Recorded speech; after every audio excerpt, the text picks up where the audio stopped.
Je kijkt naar de Music Factory. Mijn naam is Sylvana. Iets wat verkouden, maar toch helemaal aanwezig. En ik ben vanavond niet alleen. Nee, ik heb naast me een dame die uit een zeer muzikale familie komt. Een familie die we allemaal kennen. Ik denk dat er niemand op deze wereldbol is die niet weet over wie ik het heb als ik zeg dat ze lid is van de Jackson-familie. En het is wel grappig. De meeste van ons kennen haar als Rebbie Jackson, maar dat zeggen we helemaal fout. Because the proper pronunciation is Rebbie Jackson. That's correct. Everybody's been saying Rebbie for years, so now we've got a chance to straighten it out. Preferably in Europe, they say Rebbie. Oh, in America, everybody knows how to pronounce it. For the most part, it. yes. Yeah. So welcome to the show. Thank you. Thanks for having me here. Well, I'm very glad you could come.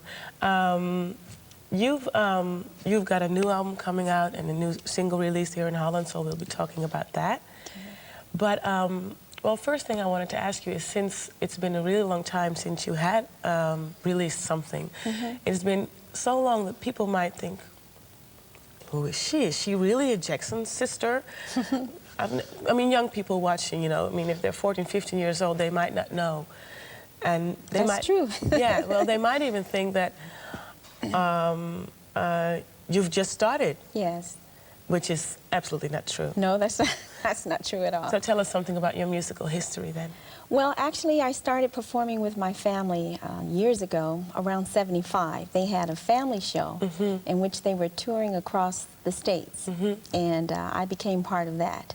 Performed with them with the family show, and then after that, I decided that I wanted to try to do some things on my own as a solo artist, and I did, and so I had the opportunity to record at least 3 albums prior to this one, and I had a song by the name of Centipede that was produced by Michael, and I recorded that about 12 years ago, I guess, and it was a real big hit for me. It did very, very well. I remember that. That's the one with the tiger in the video. Yeah, that's right. Yeah, that's I remember that one when I was a little girl.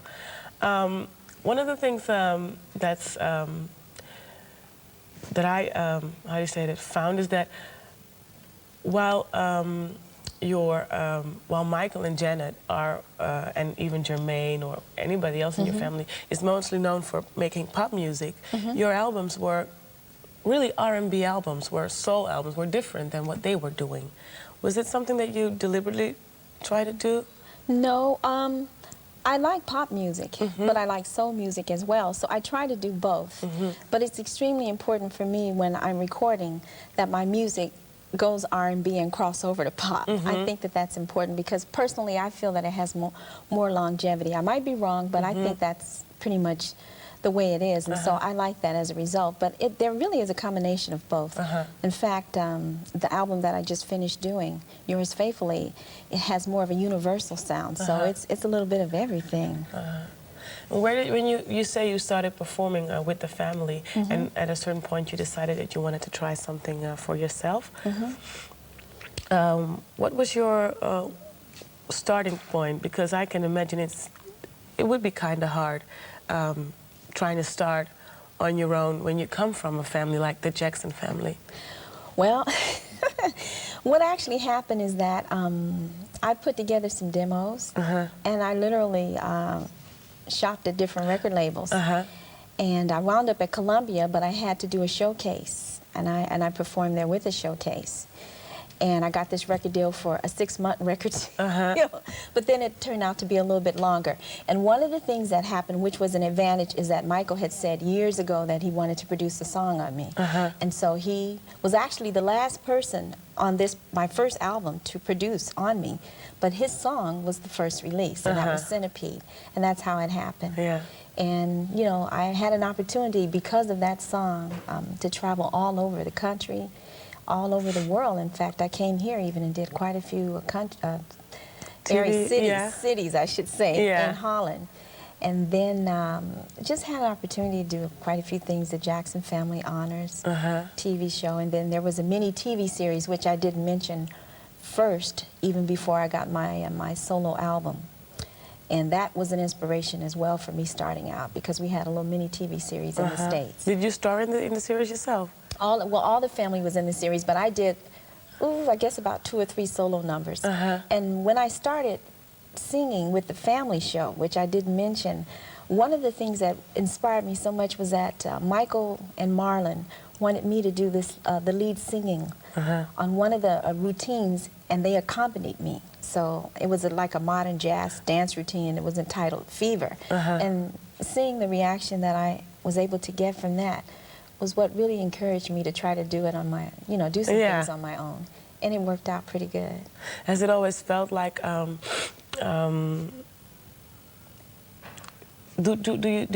you always felt that people look at the Jackson family as a family, and anybody that does anything outside of that just wants to do something on their, I mean, it's logical that you want to do something for yourself, but do you find that people always try to see you as one great big melting pot, musical melting pot?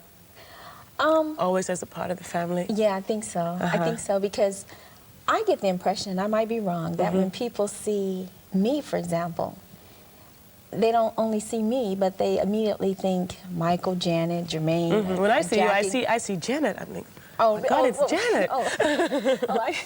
I meant the rest of the family. Yeah, Not saying that I favor, but even though the resemblance is definitely there. Yeah. But I'm just saying that they see the family in general. At least that's what I get from people. So that's the impression that I get. Can you understand that, though? Of course I can. Of course. And when that happens, it's an encouragement to me. And I really admire that, because they've done very good in what they've been doing. En so it can only be inspirational. Ja. Dit is Sylvana Soul. Ik ben vanavond in gesprek met Rebbie Jackson, de oudste zuster van de Jackson family. En natuurlijk heb ik het met haar ook over haar muzikale broers en zusters. One of the things I wanted to ask you is, are you aware of the fact that you come from a family that musically has meant so much to the pop industry, or the music industry as we know it today, that it might put a heavy load on your shoulder, or you might enjoy that fact? Are you aware of the fact? Yes, I am. And the last statement you made about a heavy load, I remember the first time that I actually had an opportunity to perform with my family. It was so important to me to try to do the best that I can, because I always admired the work that the boys were doing, and that they were very professional at what they did. And I wanted them to be proud of me and to feel positive about what I was doing. And that meant a lot. And most of that weighed on the balances of what you just said, the fact that it puts heavy load on your shoulders.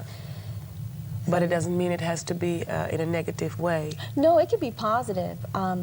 In fact, something that happened when I first started singing, and I went to different radio stations, people, for example, didn't really know that I existed for a while, because they had never heard of me.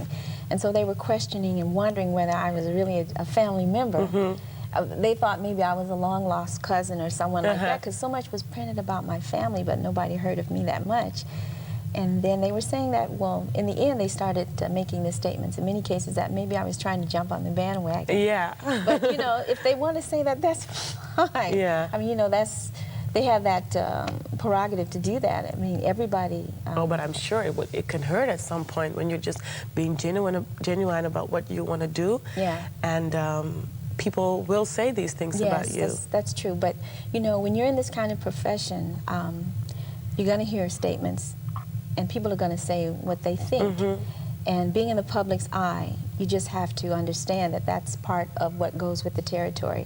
As long as you know exactly where you're headed or what you're trying to accomplish as an artist, I'm saying that's what's most important. But isn't it, because the way I see it, I mean, everybody but the Jackson children can say that they've lived a fairly normal life. When you're part of the Jackson family, though, you have from day one been exposed to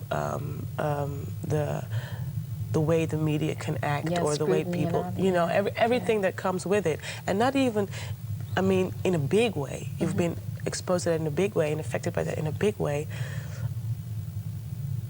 Of course, when you say this, you mean, I mean, you're being professional, and you think of this as from an artist's point of view. But I can imagine that it must be strange. It must be really hard, difficult. It can be at times, because it can get to the point where it can really start closing in on you. But that's where you have to regroup and think seriously about, what you're about, the strength that exists amongst, you know, family collectively, and pull together as much as you can. And see, in your head, as long as you know how you feel about certain issues and how those things really are, then when you think about it, what they say doesn't really matter. It really doesn't.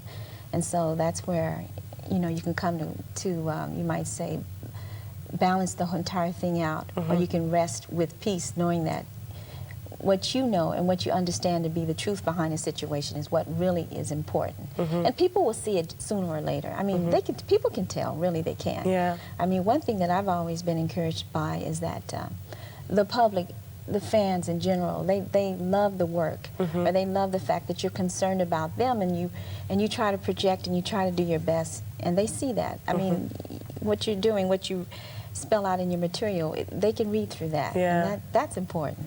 Yeah. Well, I think it's even more courageous if you're a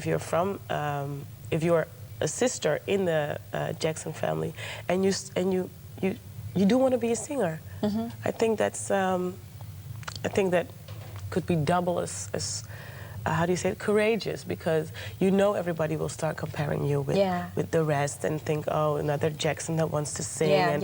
You know, people will say that, and I think it takes great courage to do it then, just because you love music. But you know what's amazing is that I don't really think about that much, because I'm having fun. Yeah, you and just I like do what you want to do. do. And I feel good when I'm doing it, and I feel very positive about what I'm doing.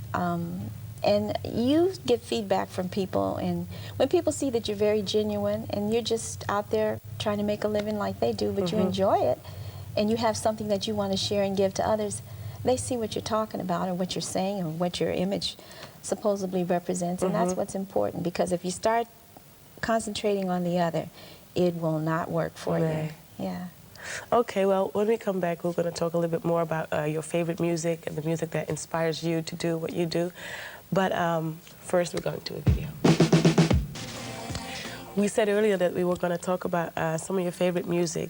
And, of course, you chose TLC's video, but you also asked for an Usher video, which I think is very interesting, because you said you like, you saw his show recently. Yeah, well, actually, he didn't do an entire show, but he appeared on a charity, I think it was a charity show that I saw him perform. He did about 4 songs, I think, and I got to see him there. What do you think of his show? He's interesting. He really is. He's very talented. Yeah. He's very talented. I saw him do a show as well here in Amsterdam, and I thought he's such a young guy, and he had so much charisma and energy, and he's really talented. And of course,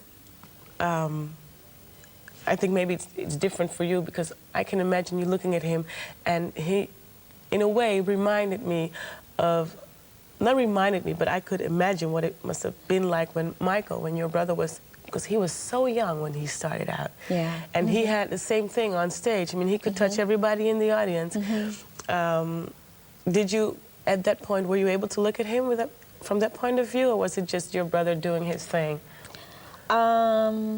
You mean in the sense of seeing him being a professional?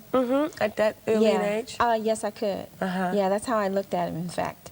In fact, I always, I always thought that in watching them when they were little, that they were going to do very well, because to me they were very unique. And there was something about their live performance that was very real, and that captivated audiences. And watching them, the audience, and how they reacted to what they were doing was saying a lot, and it was across the board that way. So that's why I felt that way. Yes. Did you often go to see a show, or was it? I mean, was it normal for you that they had to do a show? Or were you excited every time because they did so much? Yeah, I saw quite a few shows, and the first time I actually saw them perform was in Memphis, Tennessee, and it was very shocking to me, because I had not seen them in a couple of years, and I, of course, saw them in a different light prior to then, because they had not been signed to the record label.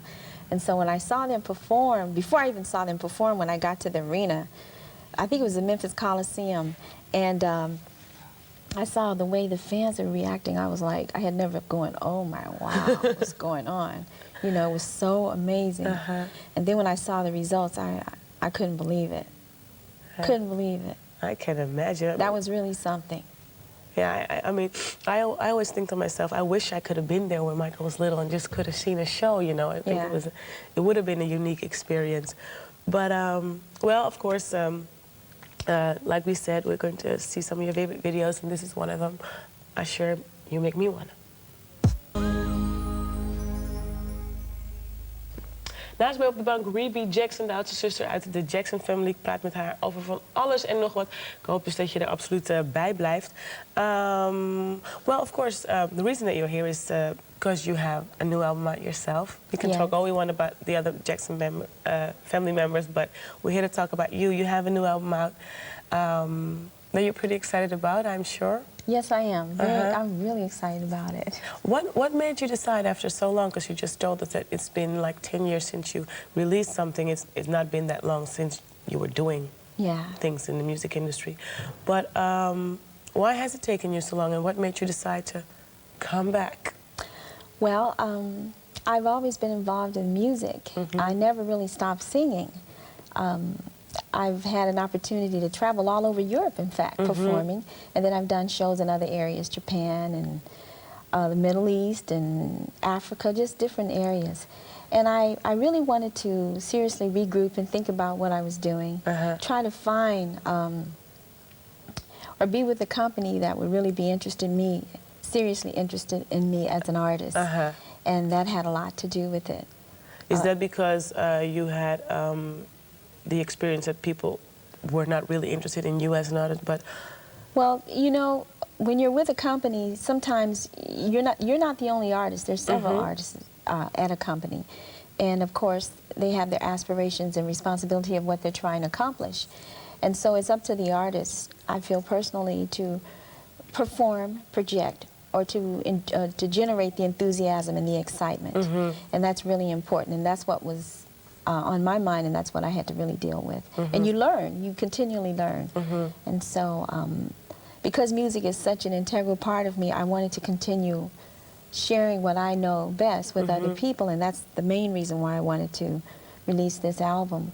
And in traveling and working in so many different parts of the world, I had an opportunity to learn people, to study people, and see that people are the same no matter where you are in a lot of ways. And so that was what I tried to reflect, you might say, in this project that I'm working with now, this album. I wanted it to have sort of a universal appeal, even though we were concentrating on the R&B with the pop flavor, or both, to have the universal genuineness there, and I hope that's the impression that you get from it, because I tried to work on that. That was important to me. But do you feel you succeeded in that? Yeah, I think so. Well, that's the most important thing. The public will let me know for sure. Yeah, but I think that's the most important thing. So explain this to me. Is there a difference between the record company and the label that you were, because I read that you had signed to Michael Jackson's, to your brother's label. Yeah, I'm with MJJ. But that doesn't mean that... Distributed by Sony Records. Okay, so that means, okay. That's a coincidence.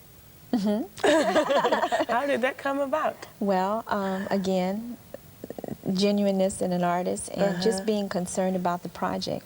It was a great opportunity for me to take advantage of, and I certainly did it. And the president of the company, Jerry Greenberg, was very interested in me being involved in the project, as well as, of course, Michael was. Yeah. So that's how I was at the opportunity. Yeah. Well, we're going to look at your video, your new video, later. First, we're going to look at one of your sister's videos. Okay.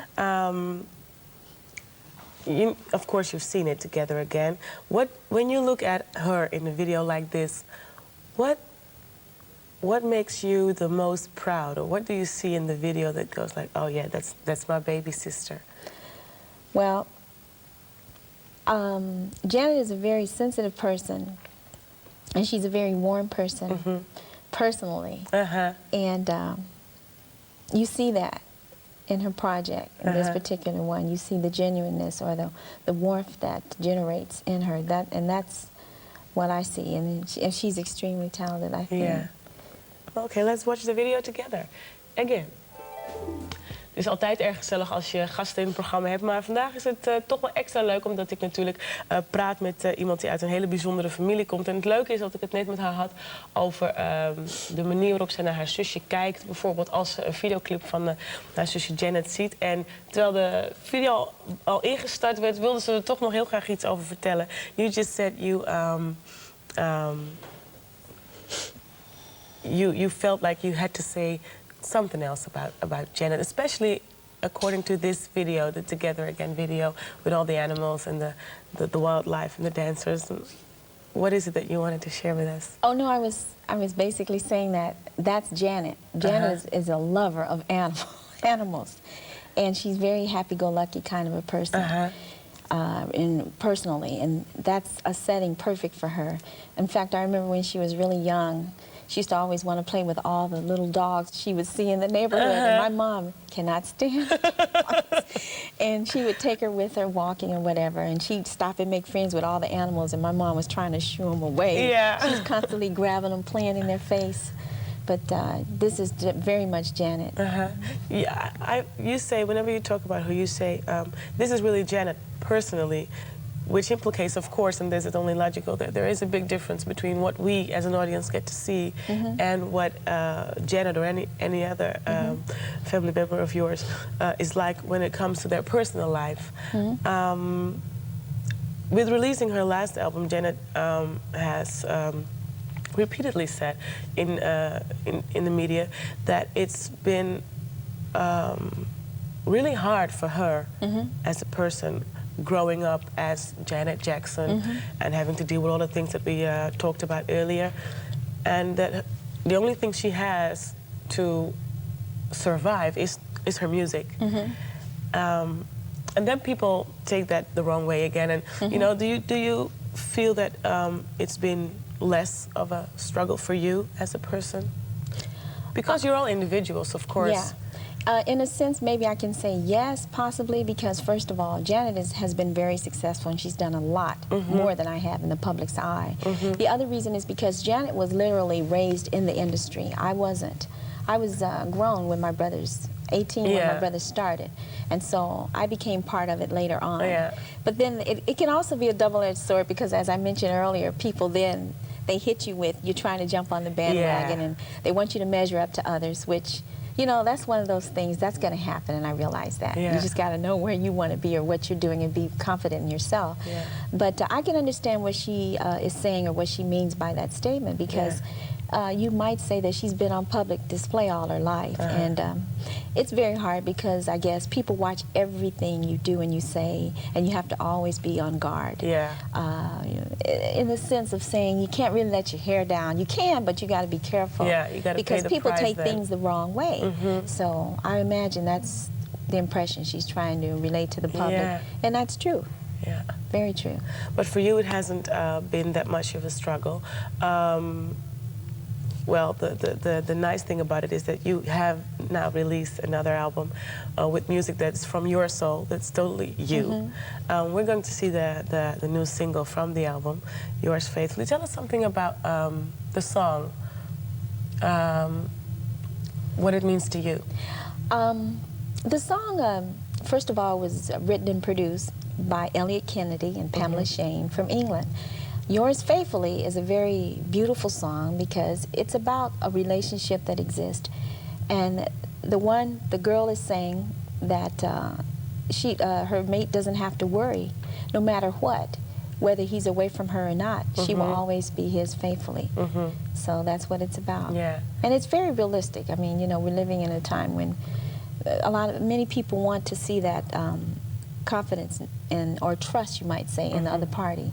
And so that's what it's about. Yeah, it is a very positive song. Well, we're about to see the video, and we'll be back.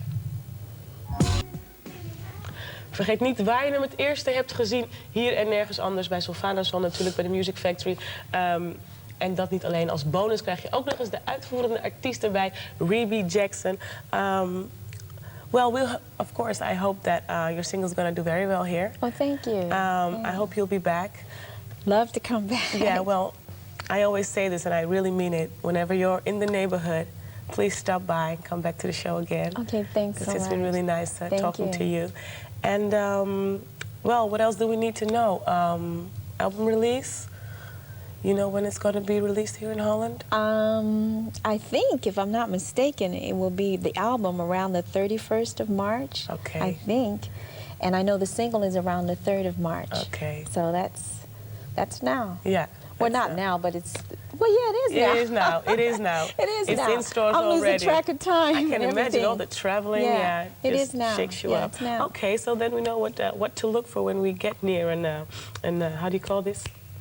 Yours faithfully. A music store, that's what I wanted to say. When we get near a music store, we know what we have to look for. We have to look for Yours Faithfully. And the title of the album? Yours Faithfully. As well, so we can miss it. All we have to do is ask for Yours Faithfully. Okay, well, thank you very much for being on the show today. Thank you. Thanks for having me. And I hope I'll see you again sometime. Okay, great. Thank you.